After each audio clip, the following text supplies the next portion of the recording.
Gulf breaking ന്യൂസിലേക്ക് സ്വാഗതം. പ്രവാസലോകത്തെ വിവിധ വാർത്തകൾക്കായി ഈ ചാനൽ സബ്സ്ക്രൈബ് ചെയ്യൂ. ഖത്തർ ജനത ഇന്ന് ദേശീയ ദിനം ആഘോഷിക്കുകയാണ്.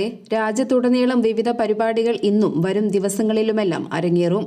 2 ദിവസത്തെ ഔദ്യോഗിക അവധിക്ക് പുറമെ വാരാന്ത്യ അവധികൾ കൂടി കണക്കാക്കുമ്പോൾ ഇത്തവണ 4 ദിവസത്തെ അവധിയാണ് ദേശീയ ദിനത്തിൽ ലഭിക്കുന്നത്. സ്ഥിരം വേദിയായ ദർബൽസായിലാണ് ഇത്തവണയും പ്രധാന ആഘോഷങ്ങളെല്ലാം. ഒരാഴ്ച മുമ്പ് തന്നെ ഇവിടെ ആഘോഷം തുടങ്ങിയിരുന്നു. ഡിസംബർ 21 വരെയുള്ള ദിവസങ്ങളിൽ 104 സാംസ്കാരിക പരിപാടികളാണ് ഇവിടെ അരങ്ങേറുക. ഇതിനു പുറമെ Lusail, ബൊലവാദ്, ഖത്താറ, old Doha port, മുഷൈരിക് downtown എന്നിവിടങ്ങളിലെല്ലാം വിവിധ ആഘോഷ പരിപാടികൾ ഒരുക്കിയിട്ടുണ്ട്.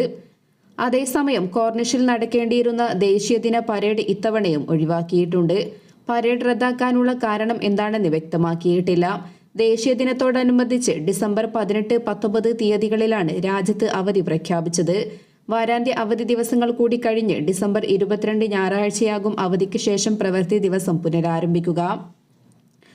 അതേസമയം ദേശീയ ദിനാഘോഷ പരിപാടികളിൽ സ്വദേശികളെ പോലെ പ്രവാസികളും പങ്കാളികളാണ്. ഖത്തർ നൽകുന്ന സുരക്ഷിതത്വത്തിനും അവസരങ്ങൾക്കും രാജ്യത്തിന് നന്ദി പറയുകയാണ് പ്രവാസികൾ. 4 ദിവസത്തെ അവധി ഉപയോഗപ്പെടുത്തി വിപുലമായ പരിപാടികളുമായി തിരക്കിലാണ് പ്രവാസികൾ. വിവിധ സൗഹൃദ രാജ്യങ്ങൾ ദേശീയ ദിനത്തിൽ ഖത്തർ ഭരണകൂടത്തിന് ആശംസകളും കൈമാറി. ലോകത്തെ പ്രധാന മുട്ട ഉൽപാദന രാജ്യങ്ങളിൽ ഒന്നാണ് ഇന്ത്യ. ഇന്ത്യയിൽ വ്യാവസായിക അടിസ്ഥാനത്തിൽ മുട്ട ഉൽപ്പാദിപ്പിച്ച് കയറ്റുമതി ചെയ്ത് കോടികൾ സമ്പാദിക്കുന്ന മേഖല തമിഴ്നാട്ടിലെ നാമക്കലാണ്. ഇവിടെ നിന്നും പ്രധാനമായി മുട്ട കയറ്റുമതി ചെയ്യുന്നത് ഗൾഫ് രാജ്യങ്ങളിലേക്കും മാലദ്വീപ്, ശ്രീലങ്ക എന്നീ രാജ്യങ്ങളിലേക്കുമാണ്. എന്നാൽ അടുത്തിടെ ഗൾഫ് രാജ്യങ്ങൾ നടപ്പിലാക്കിയ നിയന്ത്രണങ്ങൾ ഇന്ത്യയിൽ നിന്നുള്ള മുട്ടകൾ കയറ്റുമതി ചെയ്യാൻ സാധിക്കാത്ത അവസ്ഥയിലേക്ക് എത്തിയിരുന്നു. കയറ്റുമതി ചെയ്ത മുട്ടകളാകട്ടെ ഗൾഫ് രാജ്യങ്ങളിൽ ഇറക്കാൻ സാധിക്കാതെ കെട്ടിക്കിടക്കുകയും ചെയ്തു. ഈ സാഹചര്യത്തിൽ കഴിഞ്ഞ ദിവസം ഖത്തറും ഒമാനും സ്വീകരിച്ച നടപടികൾ രാജ്യസഭയിൽ ചർച്ചയായി. ഇന്ത്യൻ മുട്ടകൾ ഇറക്കുന്നതിനുള്ള പെർമിറ്റ് ഒമാൻ നൽകുന്നില്ല എന്നതാണ് പുതിയ വെല്ലുവിളി. ചൊവ്വാഴ്ച മുതൽ പെർമിറ്റ് നിർത്തിയിരിക്കുകയാണ്. നാമക്കലിലെയും കേരളത്തിലെയും മുട്ട കയറ്റുമതി വ്യവസായത്തെയാണ് ഇത് കാര്യമായി ബാധിച്ചിരിക്കുന്നത്. ഖത്തർ ഇന്ത്യൻ മുട്ടകൾക്ക് നിയന്ത്രണം ഏർപ്പെടുത്തിയതിന് പിന്നാലെയാണ് ഒമാനും ഇറക്കുമതി തടയുന്നത്. കണ്ണൂരിൽ വീണ്ടും എംപോക്സ് സ്ഥിരീകരിച്ചു. പരിയാരത്ത് ചികിത്സയിലുണ്ടായിരുന്ന രണ്ടാമത്തെയാൾക്കും രോഗം സ്ഥിരീകരിക്കുകയായിരുന്നു. തലശ്ശേരി സ്വദേശിയുടെ രക്തസാമ്പിൾ കഴിഞ്ഞ ദിവസം പരിശോധനയ്ക്ക് അയച്ചു. ഇയാളുടെ ആരോഗ്യനില തൃപ്തികരമാണ്. മുൻപ് വയനാട് സ്വദേശിക്കാണ് എംപോക്സ് സ്ഥിരീകരിച്ചത്. എംപോക്സ് രോഗികളുമായി സമ്പർക്കത്തിൽ വന്നവർക്ക് രോഗലക്ഷണങ്ങളുണ്ടെങ്കിൽ ആരോഗ്യവകുപ്പിനെ വിവരം അറിയിക്കണമെന്ന് ആരോഗ്യവകുപ്പ് മന്ത്രി വീണ ജോർജ് അറിയിച്ചു. യുഎഇയിൽ നിന്നും വന്ന വയനാട് സ്വദേശിക്ക് രോഗം സ്ഥിരീകരിച്ചതിനെ തുടർന്ന് പ്രതിരോധം ശക്തമാക്കിയിരുന്നു. യുഎഇയിൽ നിന്നും വന്ന കണ്ണൂർ സ്വദേശിക്ക് കൂടി എംപോക്സ് സ്ഥിരീകരിച്ചിരിക്കുകയാണ്. ഇരുവരും കണ്ണൂർ പരിയാരം മെഡിക്കൽ കോളേജ് ചികിത്സയിലാണ്. ഇവരുടെ റൂട്ട് മാപ്പ് ഉടൻ പ്രസിദ്ധീകരിക്കും. കൂടുതൽ ഐസൊലേഷൻ സംവിധാനം ക്രമീകരിക്കാനും മന്ത്രി നിർദ്ദേശം നൽകിയിട്ടുണ്ട്.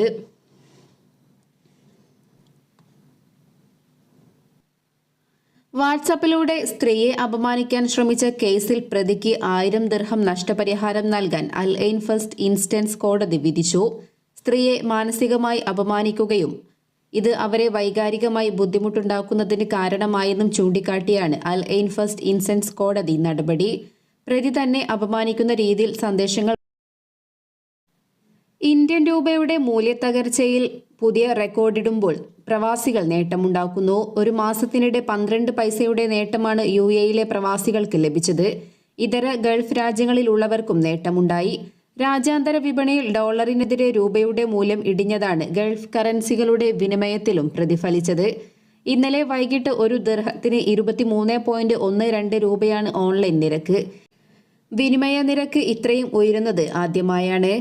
അതേസമയം വിവിധ കമ്പനികളുടെ മൊബൈൽ ആപ്പുകളായ ബോട്ടിമും ഇത്തിസലാത്തിന്റെ ഇ&മണി ആപ്പും ഇതേ നിരക്ക് നൽകിയപ്പോൾ ധനവിനിമയ സ്ഥാപനങ്ങൾ 9 പൈസ കുറച്ച് ദിർഹത്തിന് 23.3 പൈസയാണ് നൽകിയത്.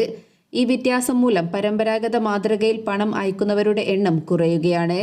സൗദി റിയാൽ 22.6 രൂപ, ഖത്തർ റിയാൽ 23.29 രൂപ, ഒമാൻ റിയാൽ 220.56 രൂപ, ബഹ്റൈൻ ദിനാർ 225.19 രൂപ, കുവൈറ്റ് ദിനാർ 276.04 രൂപ എന്നിങ്ങനെയാണ് ഇതര GCCകളിലെ കറൻസികളുടെ രാജ്യാന്തര വിനിമയ നിരക്ക്.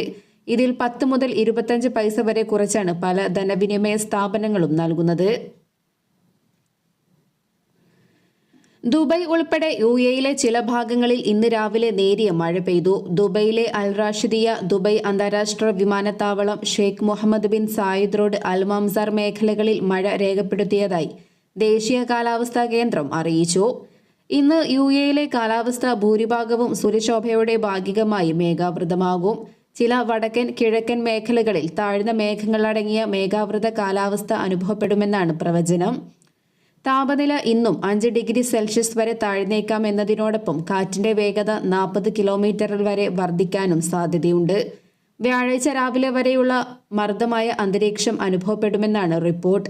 സമുദ്ര പ്രദേശങ്ങൾ, അറേബ്യൻ ഗൾഫ് കരയ്ക്കടുത്ത് കടുത്ത തിരമാലകൾക്കും ഒമാൻ കടലിൽ നേരിയ മുതൽ മിതമായ തിരമാലകൾക്കും സാധ്യതയുണ്ട്. ജബൽ ജയ്സിൽ ചൊവ്വാഴ്ച രാവിലെ 4.3 ഡിഗ്രി സെൽഷ്യസ് വരെ തണുപ്പായി.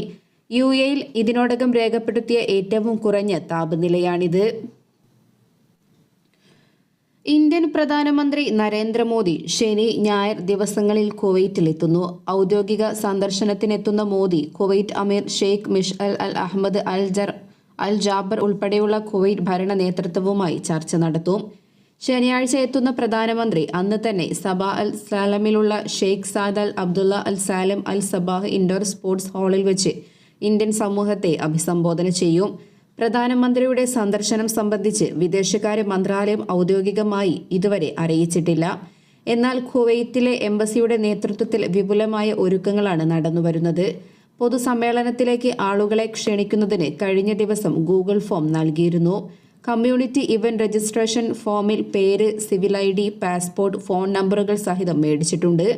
അതുപോലെ തന്നെ അസോസിയേഷൻ ഭാരവാഹികളെ ബന്ധപ്പെട്ട് അവരുടെ അംഗങ്ങളുടെ ലിസ്റ്റും പൊതുപരിപാടിയിലേക്ക് കളക്ട് ചെയ്യുന്നുണ്ട്.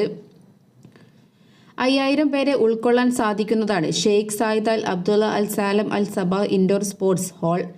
6th റിംഗ് റോഡിന്റെ തുടക്കത്തിലാണ് ഇൻഡോർ സ്പോർട്സ് ഹാൾ സ്ഥിതി ചെയ്യുന്നത്. ഒരു ലേബർ ക്യാമ്പും പ്രധാനമന്ത്രി സന്ദർശിക്കുമെന്നറിയുന്നുണ്ട്. ദേശീയ ദിനത്തോടനുബന്ധിച്ച് ഖത്തറിലെ വിവിധ ജയിലുകളിൽ കഴിയുന്ന ഒട്ടനവധി തടവുകാർക്ക് മാപ്പ് നൽകിയതായി അമീർ Sheikh Tamim bin Hamad Al ഥാനി. അതേസമയം എത്ര തടവുകാർക്കാണ് മാപ്പിന്റെ ആനുകൂല്യം ലഭിച്ചതെന്ന് അധികൃതർ വ്യക്തമാക്കിയിട്ടില്ല. എല്ലാ വർഷവും രാജ്യത്തിന്റെ ദേശീയ ദിനത്തിലും റമസാനിലും നിശ്ചിത എണ്ണം തടവുകാർക്ക് അമീർ മാപ്പ് നൽകാറുണ്ട്.